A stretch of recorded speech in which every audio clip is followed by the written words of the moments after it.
Evangelho, quinta-feira da primeira semana do tempo do Advento. Hoje, memória de São Francisco Xavier, sacerdote. O Senhor esteja convosco, Ele está no meio de nós. Proclamação do Evangelho de Jesus Cristo, segundo São Mateus. Glória a vós, Senhor. Naquele tempo disse Jesus aos seus discípulos: Nem todo aquele que me diz Senhor, Senhor, entrará no reino dos céus, mas o que põe em prática a vontade de meu Pai que está nos céus. Portanto, quem ouve estas minhas palavras e as põe em prática é como um homem prudente que construiu sua casa sobre a rocha. Caiu a chuva e vieram as enchentes. Os ventos deram contra a casa, mas a casa não caiu, porque estava construída sobre a rocha. Por outro lado, quem ouve estas minhas palavras e não as põe em prática, é como um homem sem juízo que construiu sua casa sobre a areia. Caiu a chuva, vieram as enchentes, os ventos sopraram e deram contra a casa, e a casa caiu, e sua ruína foi completa. Palavra da salvação. Glória a vós, Senhor. Quinta-feira da primeira semana do tempo do Advento, hoje memória de São Francisco Xavier, sacerdote. Em nome do Pai, do Filho e do Espírito Santo. Amém. Queridos irmãos e irmãs, hoje a Santa Liturgia nos traz para o 7º capítulo do Evangelho de São Mateus. Ontem ouvimos o 15º capítulo do Evangelho de São Mateus, seguindo um itinerário a respeito do chamado feito no primeiro domingo do Advento, a vigilância no amor. Vigiai, ter o coração acordado, ter a alma atenta à inspiração de Deus, à palavra do Senhor. E falávamos no domingo a respeito da fé e da esperança que precisam encontrar um espaço concreto de realização na nossa vida para gerar memória da caridade e do amor de Deus. Como a fé em nós age promovendo a memória de Deus no nosso coração, na nossa história. E ao longo desses dias temos caminhado vendo as razões pelas quais o coração de Jesus exulta de alegria e recordando o quanto nós somos chamados a participar desse coração exultante de alegria, a promover a alegria no coração daquele que amamos, de nosso Senhor. Ontem vimos o Senhor que com tanta delicadeza e amor confirma a profecia do profeta Isaías sobre o tempo do triunfo do Messias, onde as lágrimas serão enxugadas e aonde o Senhor realizará a sua misericórdia. Jesus que se senta ao monte e recebe todos os homens que vêm até ele, trazendo no coração e sobre o seu corpo as dores da vida, as marcas da história, e trazendo também consigo no coração aqueles que amam, e tudo colocando aos pés de Jesus. E falávamos que ali não estava em jogo somente a questão da preocupação ou do zelo, digamos assim, pastoral do Senhor de poder oferecer uma cura física aos enfermos, mas o sinal messiânico de Deus que inaugura um tempo de reconciliação, pois muitos daqueles enfermos entendiam a sua enfermidade segundo a tradição de Israel naquele momento como sendo uma punição de Deus por algum pecado cometido, e a cura revela também a reconciliação de Deus. O Senhor, Deus onipotente, abre o seu coração para que nós possamos nos reconciliar com Ele. Olha aqui, meus irmãos, a memória do amor do Senhor por nós. Temos diante de nós um Deus que abre o coração por nós, que se move de compaixão pelos nossos sofrimentos. Jesus, a imagem messiânica do Messias, recolhida pelo povo que ali estava, era daquele que veio anunciar: Deus dispôs o seu coração por nós com misericórdia. Deus sente por nós compaixão. E não está ali um profeta. Nós sabemos que é o seu próprio Filho, o unigênito Filho do Pai, Cristo Jesus. E falávamos então como esse tempo do Advento, como essa primeira semana nos chama a entrarmos na experiência da compaixão, a entrarmos na experiência da misericórdia, nesse tempo de reconciliação que o Senhor nos oferece. E falávamos de levar a Ele o nosso coração e aqueles que amamos e colocarmos aos pés de Jesus. Não tenha medo de se aproximar com os pesos, com o peso que a vida talvez esteja gerando sobre você. Amar a outra pessoa e cuidar do outro não é fácil. Mas quando amamos, trazemos a outra pessoa no coração e o nosso Deus diante de nós nessa primeira semana do Advento está dizendo: eu estou aqui. Vem até mim, porque eu estou aqui para lhe curar, para aliviar o seu fardo, para receber o seu coração e para receber aqueles que você traz no coração. Eu sou o Senhor que veio com misericórdia e compaixão para tomar as suas dores e te dar o que é necessário para que o amor aconteça por ti e por aqueles que você traz no coração. Por ti e por aqueles que eu te ensinei a amar e te confiei no amor. Eu sou o amor por ti, para que você seja amor pelo seu irmão. E para que o peso que a vida talvez agora reserve sobre vocês não venha a abater o vínculo de amor que existe. Pois eu me faço por ti e por ele o socorro de amor necessário, a misericórdia e a compaixão necessárias para que vocês permaneçam unidos.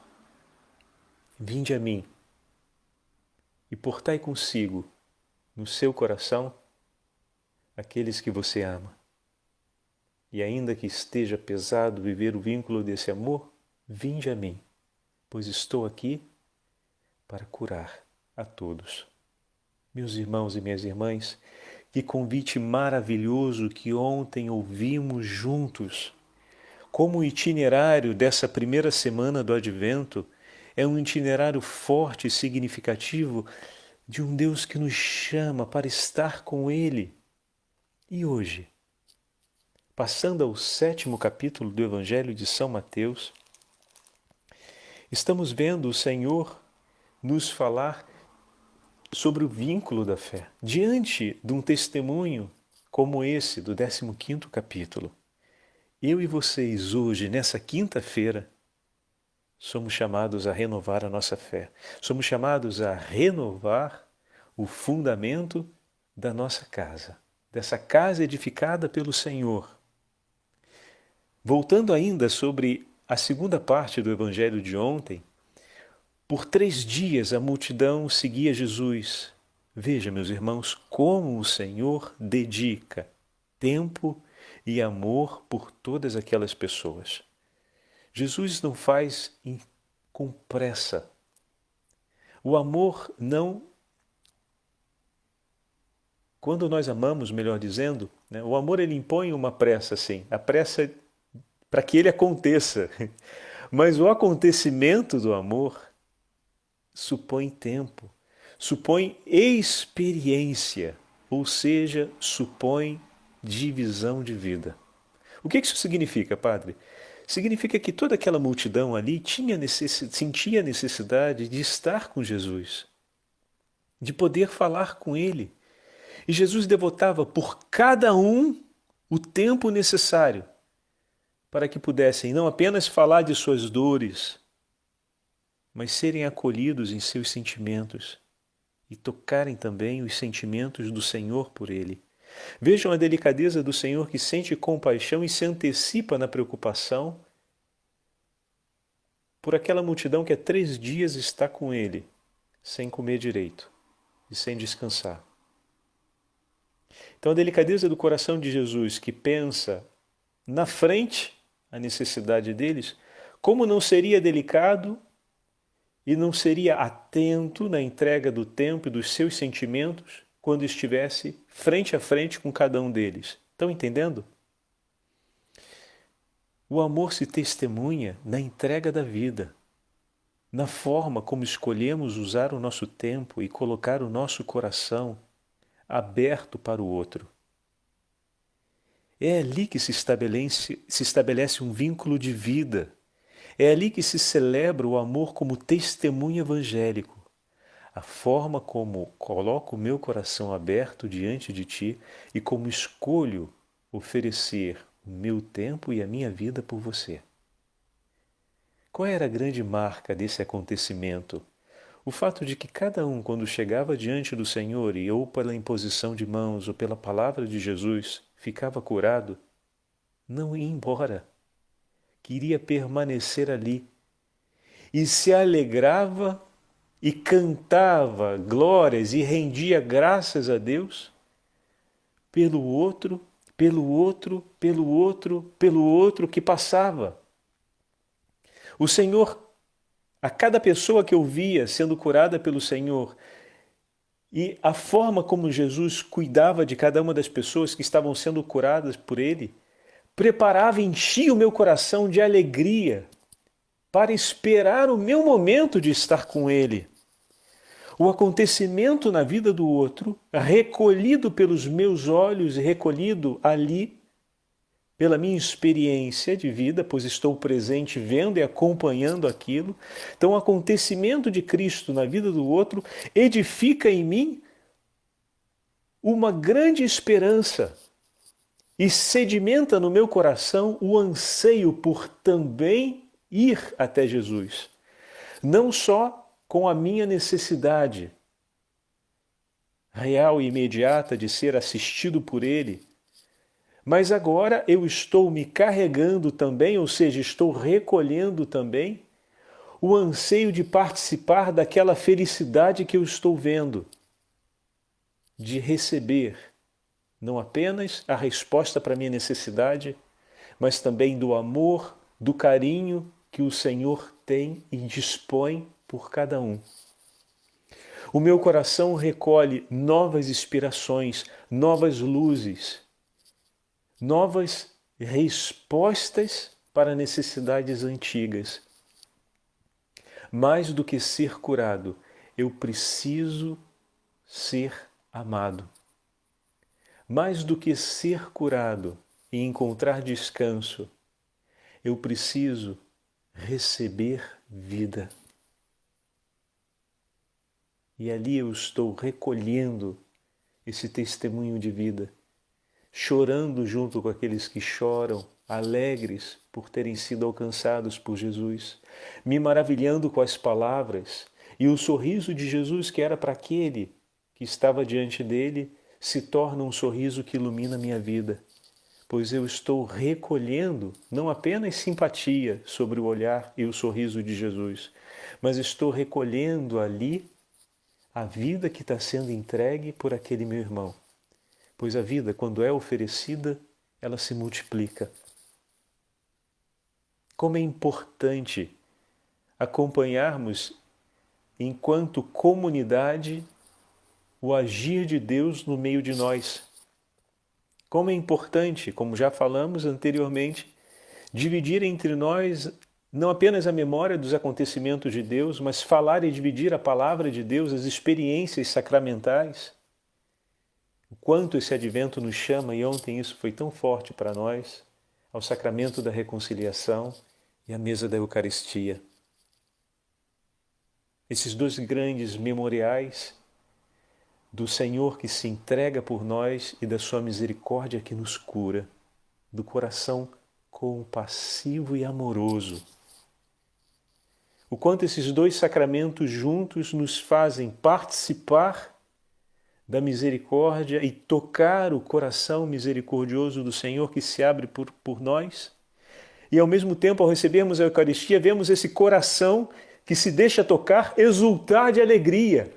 E essa essa exultação de alegria é também exultação de alegria no nosso coração,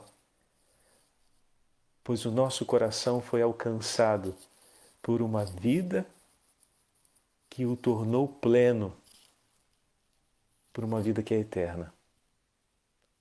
Então, cada um daqueles que estão ali esperando o seu momento, ao terem também o seu momento com Jesus e serem curados e recebidos por Ele, não querem ir embora, porque querem ver e querem continuar participando daquela maravilha. E por 3 dias eles estão ali, juntos com o Senhor.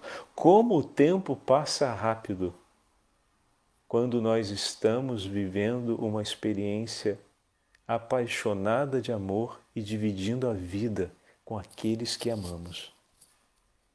O tempo passa rápido porque nós estamos rodando o relógio da alma num outro tempo, no tempo da eternidade. O nosso coração e a nossa alma, quando estamos amando e vivendo a experiência da nossa fé nesse ato de amor, quando nós estamos celebrando a caridade à luz da fé, o nosso coração está rodando num outro relógio, no relógio da Kairos, do Kairos, no relógio da eternidade. É como se esse tempo não fosse suficiente para conter tudo aquilo que estamos vivendo. E quando então nos damos conta, esse tempo material passou. E nós dizemos, poxa, passou rápido. O tempo passou rápido, mas a experiência que vivemos teve gosto de eterno. Estão percebendo?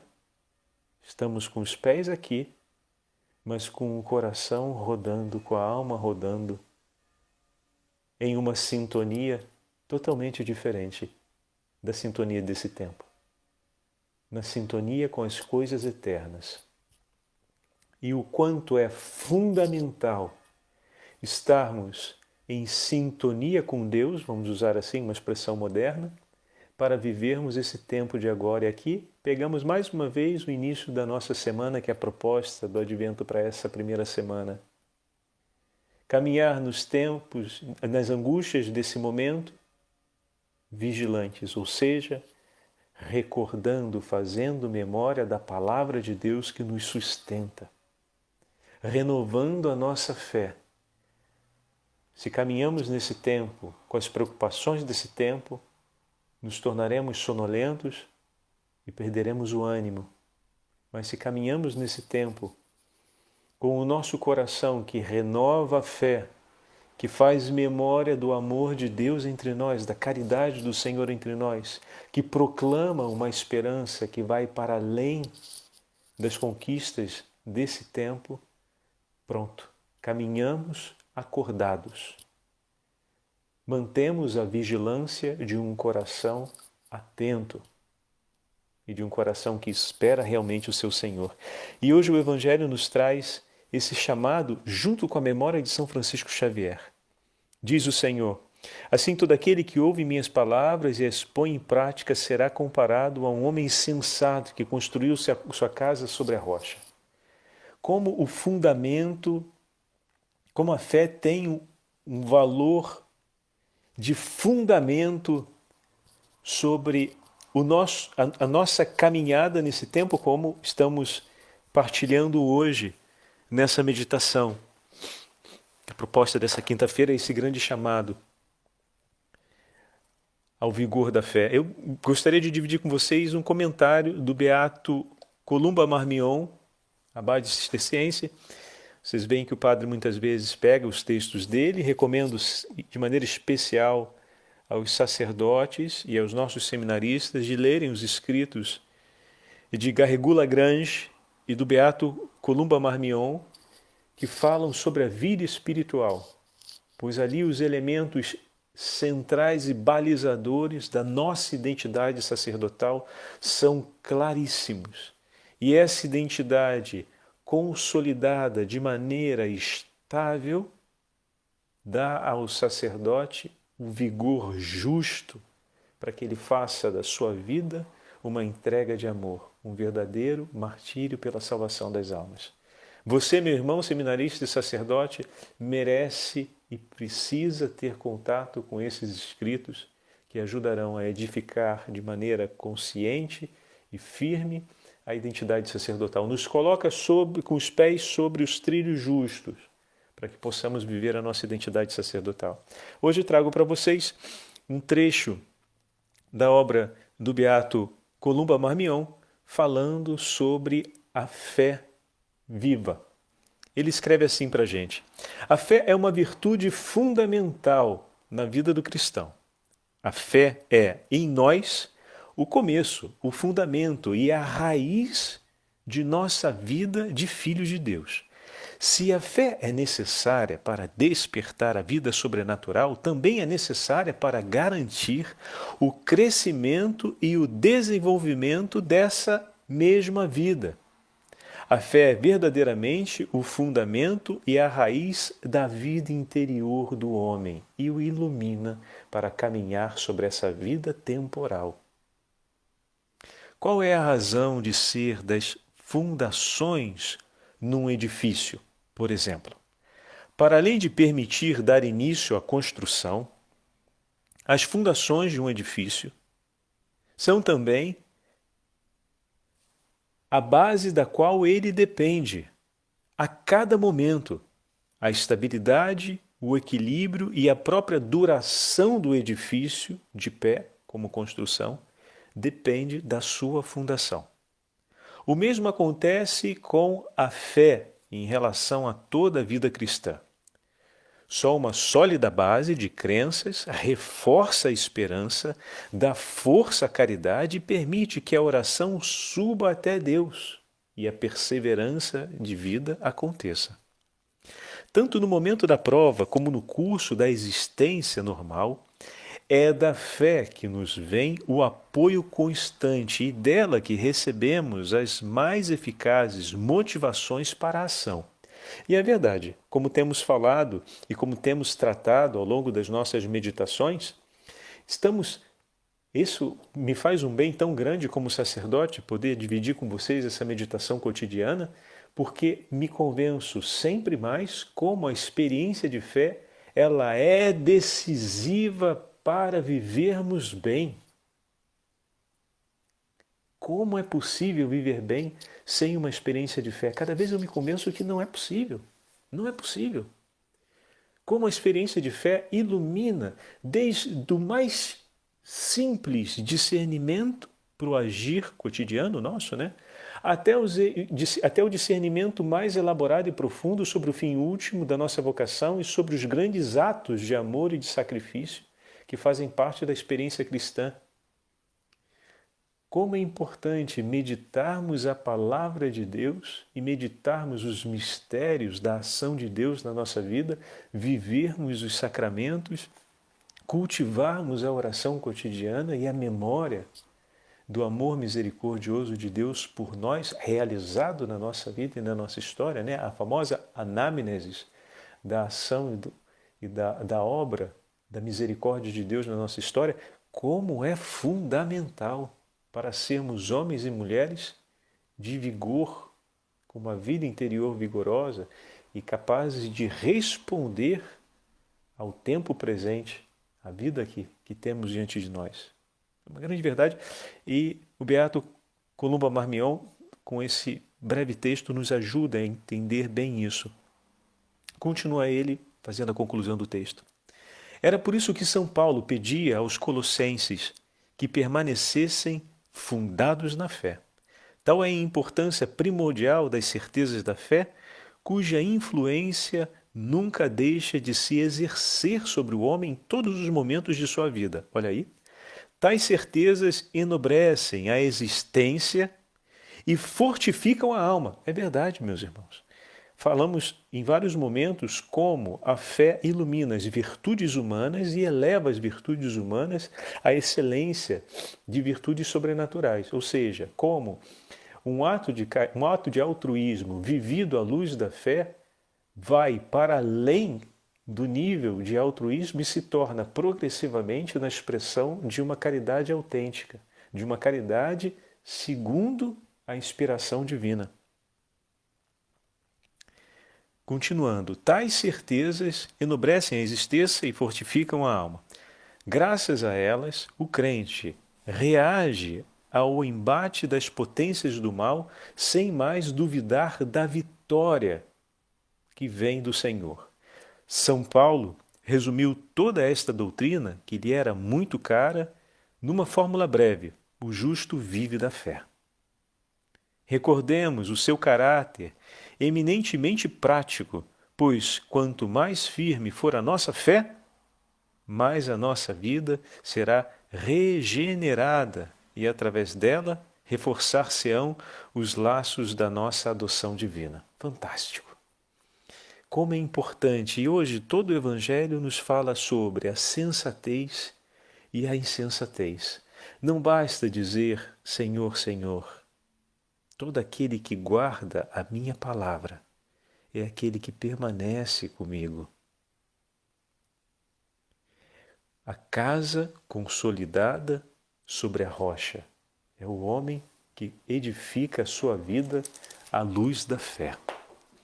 E somos chamados nessa quinta-feira a celebrarmos a alegria da nossa fé em família também. Eu queria dividir com vocês ainda um texto. Hoje São Francisco Xavier, cofundador dos jesuítas, dos sacerdotes da Companhia de Jesus, grande amigo de Santo Inácio de Loyola, uma das primeiras grandes conversões que Santo Inácio de Loyola conquistou à luz da amizade. Aqui, esse é um ponto belíssimo. Antes de se tornarem irmãos na comunhão pela Companhia de Jesus, Santo Inácio e São Francisco Xavier se tornaram grandes amigos.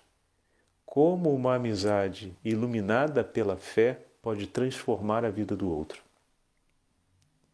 Santo Inácio de Loyola tinha uma admiração enorme por São Francisco Xavier e foram amigos ainda durante o período dos estudos na Universidade de Paris.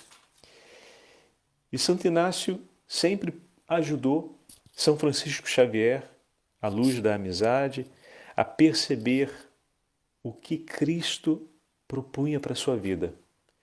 Até um certo momento em que Francisco Xavier vive a sua experiência de conversão. E para essa experiência de conversão foi decisiva a perseverança de seu amigo e a entrega do seu amigo através da amizade para que Francisco conhecesse e vivesse uma experiência profunda com Cristo. A experiência de fé que agora está no coração dos dois gera laços ainda mais estreitos e profundos de amizades entre eles. A fé revoluciona a qualidade e a profundidade dessa amizade que começa aqui, mas que, iluminada pela fé, leva todos dois a no mundo anunciar o nome de Cristo. São Francisco Xavier foi até as fronteiras do Japão e morreu na fronteira da China. Evangelizou o Japão, a Índia, o Japão, e queria evangelizar a China, mas o Senhor o chamou a participar da evangelização da China como intercessor no céu, junto aos santos e santas de Deus. Como uma amizade celebrada na fé pode nos levar tão longe, meus irmãos. Você que é religioso, você que é religiosa e nos acompanha, lembra que o tempo do teu noviciado, o tempo do teu seminário, é o tempo para se amadurecer grandes amizades à luz da fé. Você, meu irmão, minha irmã, que participa das pastorais, lembre-se que o tempo do trabalho pastoral, mais do que a dar-se a faina de trabalhar, e trabalhar, e trabalhar, e trabalhar, é o espaço para vocês cultivarem uma grande amizade à luz da fé e alianças que possam começar aqui, sobre a faina do cuidado pastoral, mas que leve vocês a celebrar a alegria da eternidade. As preocupações desse tempo são talvez a missão pastoral, mas o vínculo e a intimidade entre vocês deve ser para a construção de uma aliança que os leve para a eternidade.